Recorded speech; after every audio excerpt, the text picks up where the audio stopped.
Salut à toutes et à tous, bienvenue dans Ces matchs qui m'ont marqué. Dans cette série, je vous propose de revisiter ensemble les grands matchs du passé et de vous donner mon expertise, mon expérience de ces rencontres légendaires. Pour commencer, le mythe, l'un des matchs les plus importants de la décennie écoulée, la finale de Wimbledon 2019 entre Roger Federer et Novak Djokovic.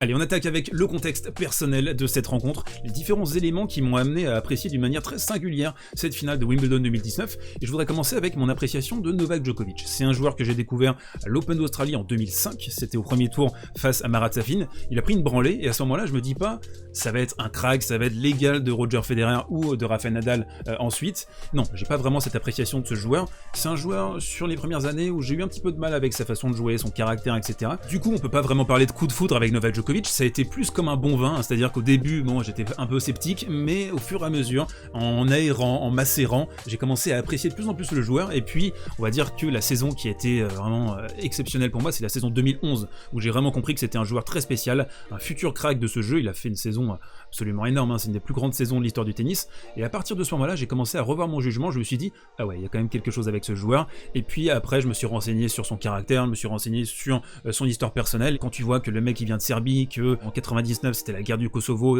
pendant 11 semaines il y a des bombardements, lui il est là-dessous, il vit chez son grand-père à ce moment-là, ses parents ils vivent à plusieurs centaines de kilomètres de Belgrade, le jour ils sont moniteurs de ski, le soir ils s'occupent d'une pizzeria, donc ils font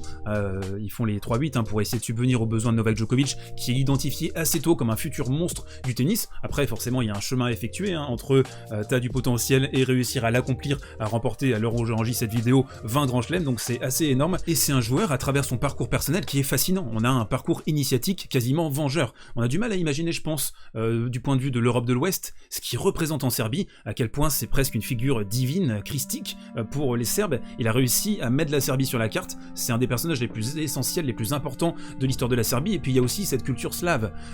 C'est un joueur, une personnalité qui représente cette culture au maximum. Il a aussi un propos qui est très pacifique, par exemple quand la Serbie affronte la Croatie, il va toujours dire voilà, essayons de rester ensemble, mesurés. Quand la Croatie fait une finale en Coupe du Monde contre la France, il va supporter la Croatie, alors que c'est pas quelque chose forcément de naturel pour un Serbe. Et il y a quelque chose qui va au-delà du tennis avec Novak Djokovic. C'est un homme que j'ai aussi au fur et à mesure appris à apprécier. Je pense que c'est quelqu'un de simple, qui est proche de ses racines, qui a parfois des positions fortes sur un court de tennis. Il est aussi extrêmement expressif, contrairement à ses rivaux, et donc on a une double lecture par rapport à Novak Djokovic, à dire que certains médias occidentaux traditionnels l'ont dépeint comme cette espèce de diable qui venait de Serbie. Je pense que c'est une lecture qui aussi fait écho à ce qui s'était passé pendant la guerre du Kosovo, et lui, il a réussi, je trouve, à dépasser ça, à se libérer de ça, et à devenir l'un des plus grands champions de l'histoire du tennis. Pour Roger, c'est une trajectoire qui a été totalement différente. Je l'ai découvert en 2001, je me souviens, c'était, je pense, à la fin de l'été en 2001, et il y avait Andy Roddick également, donc c'est les deux joueurs que j'ai adorés à ce moment-là, à cette époque. J'avais besoin de trouver un remplaçant à Pete Sampras qui était sur la fin de sa carrière. Il va arrêter d'ailleurs un an plus tard, en 2002, sur cette victoire à l'US Open contre André Agassi, son rival légendaire, et j'avais besoin de trouver des nouveaux gars, et on avait donc c'est Andy Roddick avec la casquette visière, la tenue Reebok en bleu, et également Roger Federer qui était à cette époque encore un peu nerveux. Il n'avait pas encore réussi à trouver exactement le champion qui sommeillait en lui, et du coup moi j'étais fan de ces deux gars-là, quoi. Ensuite à cette époque-là, c'est que moi je suis adolescent et j'ai pas envie de voir Roger Federer devenir mainstream, ça me gave, j'ai envie de le garder pour moi, j'ai envie qu'il garde un peu ses failles, ses faiblesses, qu'il s'énerve, qu'il n'arrive pas à trouver vraiment son truc pour remporter des titres majeurs, et c'est pas ce qui va se passer. Il va remporter Wimbledon en 2003,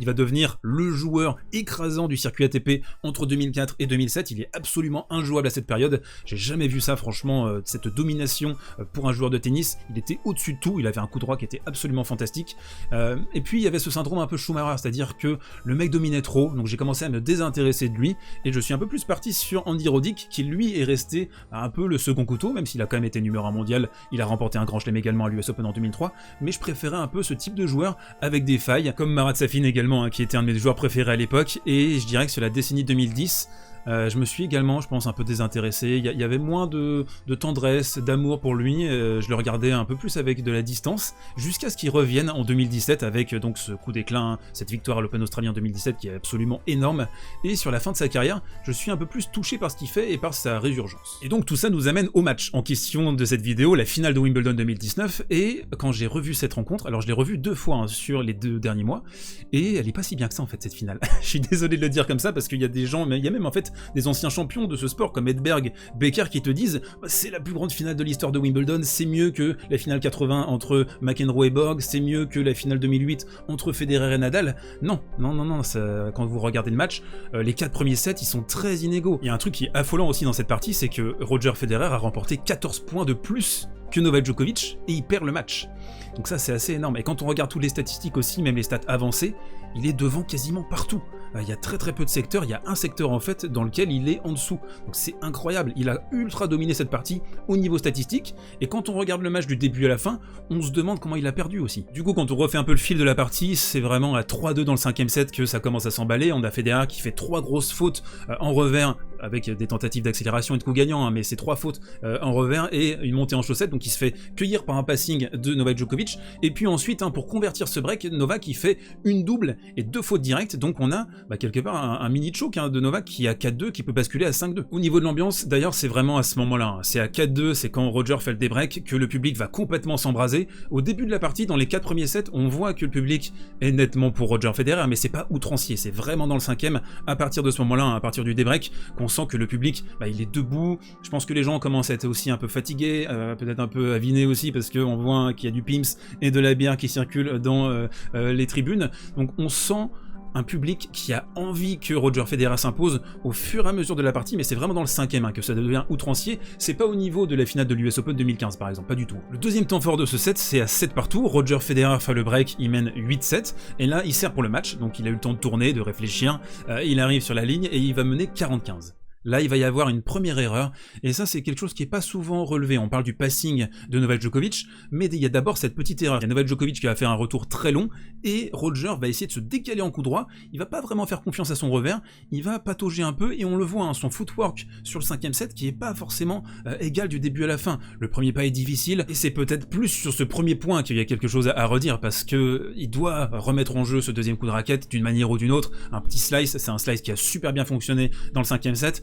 Là il fait une faute directe et il va la payer très cher parce qu'ensuite il fait sa montée en chaussette, la fameuse montée en chaussette à 40-30, et là t'as la force suprême mentale, le calme, le courage de Novak Djokovic qui arrive à déposer un petit passing court croisé en coup droit, un passing pour l'histoire. Et le dernier temps fort de ce 5e set, c'est à 11 partout, Novak Djokovic va encore sauver 2 balles de break. Alors la première ça va être sur une montée un peu à contre-temps, il va mettre la pression sur Roger Federer qui va avoir un slice défensif, ça va sortir de quelques centimètres, et puis on va avoir encore une fois un Novak Djokovic qui va monter au filet pour essayer de se sauver de cette balle de break, et Roger Federer va faire un passing pile poil sur le corps, il va y avoir une volée exécutée un peu à l'arrache de la part de Novak Djokovic, et derrière un smash en plein milieu, et on va voir Novak Djokovic faire un petit sourire, se dire mais comment j'ai réussi à survivre à ça. Dans l'imaginaire collectif, on a du coup beaucoup plus retenu ce coup à 40-30, ce passing, que l'ensemble des micro-opportunités qu'a eu Roger Federer, et il en a eu beaucoup dans le 5e set. Il a plein d'opportunités, il a plein d'occasions de pouvoir s'imposer, il n'arrive pas à le faire, et du coup il se retrouve dans un tie-break de tous les dangers dans le 5e set à 12 partout. Et justement c'est tie-break, et c'est là qu'on voit à quel point on a eu 2 Novak Djokovic dans cette finale. On a eu un Novak Djokovic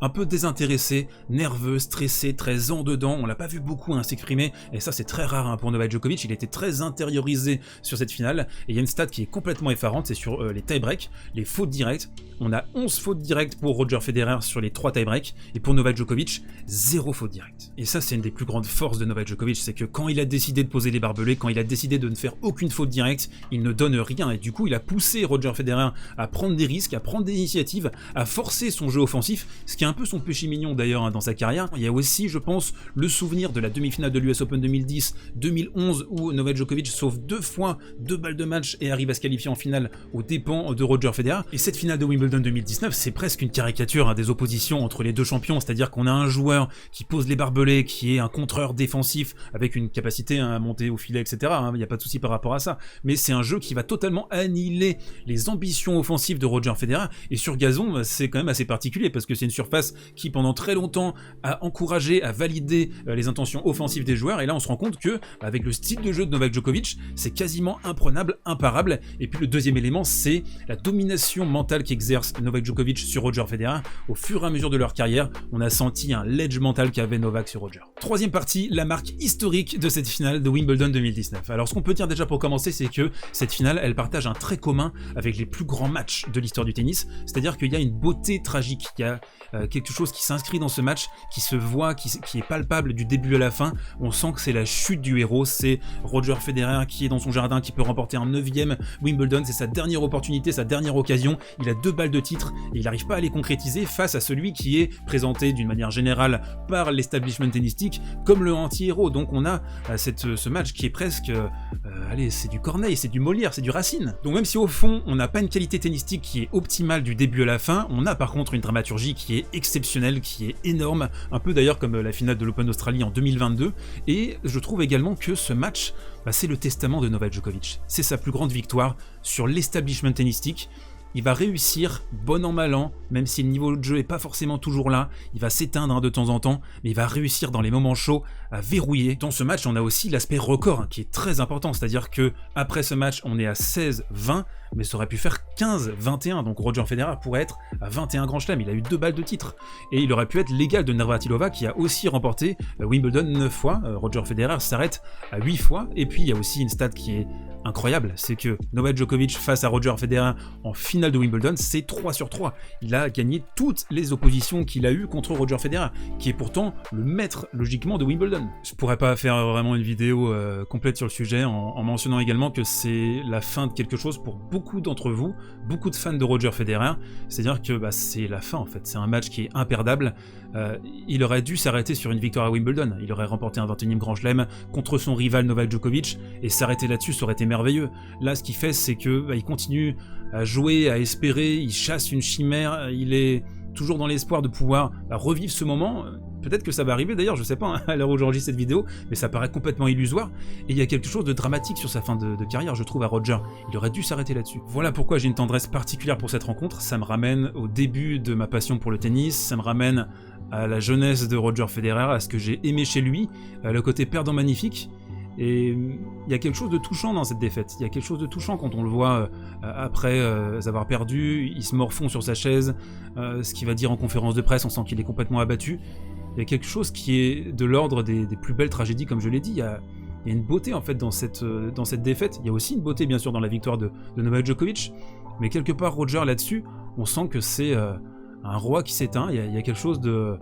fou en fait dans cette finale, il y a vraiment quelque chose de dingue. Du coup, ma note pour cette rencontre, c'est 9 sur 10. Alors si le match avait été d'une meilleure qualité, c'était très certainement à 10 sur 10. C'est un match qui a marqué l'histoire récente de ce jeu, de ce sport. Dites-moi ce que vous en avez pensé, comment est-ce que vous avez vécu cette rencontre de votre côté. Moi j'étais en famille à le regarder, donc dites-moi dans les commentaires quel était le contexte de cette rencontre pour vous, quelle est votre note également. Si vous avez apprécié ce format, n'hésitez pas à le pousser, le partager, commenter et vous abonner. On se retrouve la semaine prochaine pour un deuxième épisode de ces matchs qui m'ont marqué. Ciao.